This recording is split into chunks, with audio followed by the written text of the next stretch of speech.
NEET UG का paper है जो सरकार ने आज रद्द कर दिया है। नीट यूजी की एग्जाम है जो 3 मई को लगी थी। नीट यूजी की एग्जाम लगभग 23 लाख विद्यार्थियों ने नीट यूजी का एग्जाम दिया था। लग लगातार पेपर लीक की कथित तौर पर पेपर लीक की सूचना आ रही थी कि केरल से है जो पेपर मॉडल पेपर है वो सीकर आया था। उस मॉडल पेपर में लगभग 600 नंबर की 620 से 700 नंबर के क्वेश्चन है वो क्वेश्चन पेपर से मेल खा रहे थे। इसी को लेकर लगातार है जो 2-3 दिन से ये मामला चल रहा था। इसको लेकर सरकार ने आज यूजी जो ये नीट यूजी है इसकी एग्जाम और रद्द कर दी गई है। लगभग 23 लाख विद्यार्थियों ने इस एग्जाम को दिया है। 23 लाख विद्यार्थियों के भविष्य के साथ है ये खिलवाड़ है। तरफ से बयान आ रहा है कि किसी भी प्रकार से जो भी नीट यूजी के पेपर लीक में जो शामिल है उनको किसी भी प्रकार से बख्शा नहीं जाएगा। केंद्र सरकार ने इस मामले को सीबीआई को सौंप दिया है। एनटीए ने बताया कि भारत सरकार की मंजूरी मिलने के बाद परीक्षा रद्द करने का फैसला लिया गया। पेपर लीक की खबर के बाद है जो परीक्षा को रद्द कर दिया गया। पुनः एग्जाम से फिर से आयोजित की जाएगी। परीक्षा की नई तारीखों की घोषणा जल्द की जाएगी। पेपर लीक की जांच सीबीआई से कराई जाएगी। री एग्जाम के लिए कोई नया रजिस्ट्रेशन नहीं कराना होगा।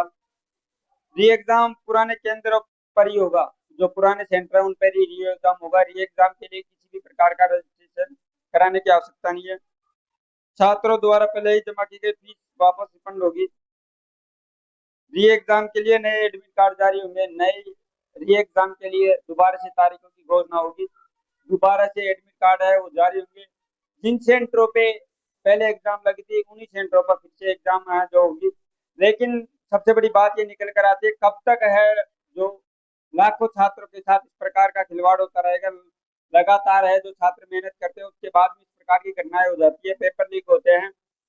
और इससे पहले कोई सरकार कोई सी भी हो, अभी केंद्र में बीजेपी की सरकार है, राजस्थान में भी बीजेपी की सरकार है। इससे पहले लगातार जो गहलोत सरकार में भी ऐसे पेपर लीक की सूचनाएं मिली थी, पेपर लीक हुए थे।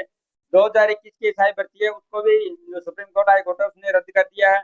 इस प्रकार से पेपर लीक होना विद्यार्थियों के लिए और इस समाज के लिए कहीं ना कहीं है जो विद्यार्थियों को निराश करते हैं। और समाज में क्योंकि जो विद्यार्थी हैं मेहनत करते हैं, साल भर मेहनत करते हैं, उसके बाद में एग्जाम देते हैं। एग्जाम देने के बाद में फिर खबर आती है विद्यार्थियों को पूरी मेहनत पर है जो पानी फिर जाता है। क्योंकि विद्यार्थी 12 महीने मेहनत करने के बाद में उसको आशा रहती है कि मैंने अपना पेपर है जो अपनी मेहनत है उसके हिसाब से दिया है। लेकिन फिर से है जो पेपर है जो लीक हो जाता है और इस प्रकार से विद्यार्थियों के साथ है वो खिलवाड़ हो जाता है। लगातार पेपर लीक होना एक पढ़ने वाले विद्यार्थियों के लिए बुरी खबर है। क्योंकि कहीं ना कहीं है जो शिक्षा पर है जो पैसा हावी होता दिख रहा है। क्योंकि पैसे के बलबूते जो ये पेपर लीक हो रहे हैं जिनको लेकर सरकार को कोई बड़ा कदम उठाने की आवश्यकता है। लगातार इस प्रकार की घटनाएं हैं जो हो रही है देश के अंदर, पेपर लीक होता जा रहा है। लाखों विद्यार्थियों के साथ खिलवाड़। क्वेश्चन बैंक में फिजिक्स, केमिस्ट्री और बायोलॉजी के 300 से ज्यादा सवाल थे। ये सभी हाथ से लिखे हुए और इनकी हेड राइटिंग भी एक ही है जिसमें से 150 हूबहू नीट पेपर में आए। पेपर में कुल 180 सवाल हल करने होते हैं। प्रत्येक सवाल 4 अंक का होता है, यानी 720 में से 600 नंबर के सवाल सीधे क्वेश्चन बैंक में आए।